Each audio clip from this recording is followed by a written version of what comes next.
श्री शिवाय नमस्तुभ्यम। हर हर महादेव। दोस्तों, इस वीडियो में गुरुजी आपको 3 उपाय बताएंगे। एक उपाय ऐसा है जो किसी भी अष्टमी को कर सकते हैं तथा 2 उपाय ऐसे हैं जो केवल सोमवार की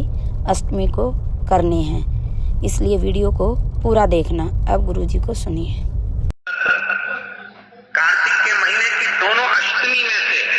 किसी भी अष्टमी पर, चाहे उजाले की हो चाहे अंधेरे की, शुक्ल पक्ष की हो चाहे कृष्ण पक्ष की हो, एक बेल पत्र 3 अष्टमी पर आप कभी दिल से, कभी मौका मिले हृदय से, दामोदर मास में, कार्तिक मास में अशोक सुंदरी वाली जगह का स्पर्श कर भगवान शंकर के शिवलिंग पर एक बार समर्पित कर देखना और दूसरे वर्ष इंतजार। सोमवार के दिन अगर अष्टमी तिथि पड़े और उस दिन अगर 5 बेलपत्र भगवान शिव को समर्पित कर दी जाए तो व्यक्ति जो सोचकर, जिस कामना से, जिस मनवांछित फल के लिए बेलपत्र काम आता है, बहुत कम। बेलपत्र समर्पित कर वो बेलपत्र को पीवरी का स्मरण कर सोमवार की अष्टमी के दिन उस बेलपत्री को खा लिया जाए तो बच्चा फिर 2-4 महीने का गिरता नहीं है, बच्चा पूरा जन्म लेता है और विकलांग नहीं होता, अच्छा बच्चा जन्म लेता है। पीवरी के नाम का इतना गुणगान। ये 2-3 जो नाम होते हैं, पीवरी का, एक तुमरुका जी का, ये नाम ऐसे हैं जो हमारे जीवन को सुख प्रदान करते हैं, आनंद। पीवरी किसी नारी की जिंदगी जब इस तरह से जी रही होती है, शिव पुराण कहती है केवल एक चावल का दाना, एक अक्षत, एक बेलपत्र और एक पुष्प की, लाल पुष्प की पंखड़ी, जो सोमवार की अष्टमी के दिन मां मालिनी के नाम से, मां गौरा के नाम से, आदिशक्ति के नाम से 3 नामों का स्मरण कर मालिनी,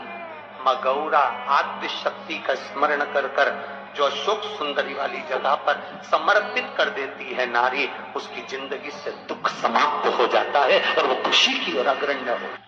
जीवन में तुम्हारे घर में गौ माता हो या कोई गौशाला हो और तुम्हें मालूम है कि ये गाय का ही दूध है, ये गौ माता का ही दूध है,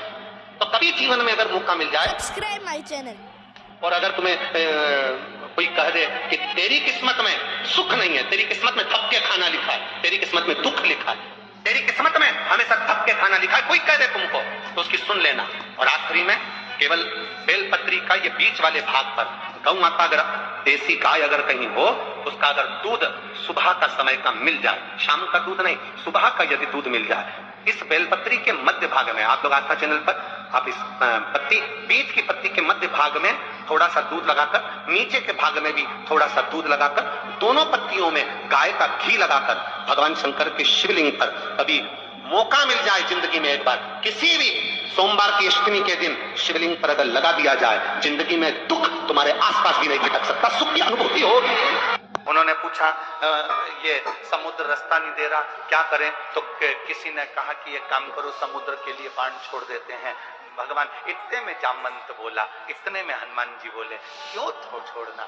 बाण छोड़ेंगे समुद्र के जीव मर जाएंगे, रहने दो। शंकर जी की पूजन करते हैं, शंकर जी जो आज्ञा देंगे वो करेंगे। शिव जी की स्थापना करी, रामेश्वर धाम की स्थापना करी, पूजन चालू करी, पूजन करिए तो भगवान शंकर ने ज्ञान दिया, तुम्हारे पास में नल नील हैं, राम नाम लिखे पत्थर फेंकेंगे, वो तैर जाएंगे, पार उतर जाओगे। सहज शिव की आराधना में डूबकर ज्ञान देने वाले अच्छे होंगे तो तुम्हारा रास्ता सुलभ होगा। आज जैसे पूरे विश्व में, पूरे संसार में, भारत की भूमि पर ही नहीं, देश विदेश में हमें सुनकर बड़ी प्रसन्नता होती है कि विदेशों में भी पहले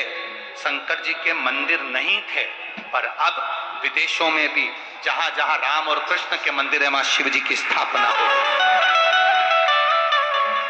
जब कोई श्रेष्ठ ज्ञान देने वाला मिल जाए और तुम समझ गए कि शंकर जी को जल चढ़ाने का लाभ क्या है, शंकर जी को प्रसन्न करने का लाभ क्या है, शंकर जी को भजन करने का लाभ क्या है, शिव जी को एक बेलपत्र चढ़ाने का फल क्या है, शंकर जी को एक शमी पत्र चढ़ाने का फल क्या है, शंकर जी को एक शहद की बिंदी रखने का फल क्या है, लक्ष्मी जी को एक शहद का एक बिंदी का भोग लगाने का फल क्या है। जिस दिन तुम समझ गए कि बेलपत्र के वृक्ष के छाया में अगर भगवान का नाम लिया जाए तो उसका फल क्या है, बेलपत्र के नीचे दिया लगाया जाए तो उसका फल क्या है, बेलपत्र की मिट्टी से स्नान किया जाए तो उसका फल क्या है, जिस दिन तुम समझ गए उस दिन तुम भटकना छोड़ दोगे, तुम फिर कहीं नहीं जाओगे। बोल बम का नारा है, बाबा एक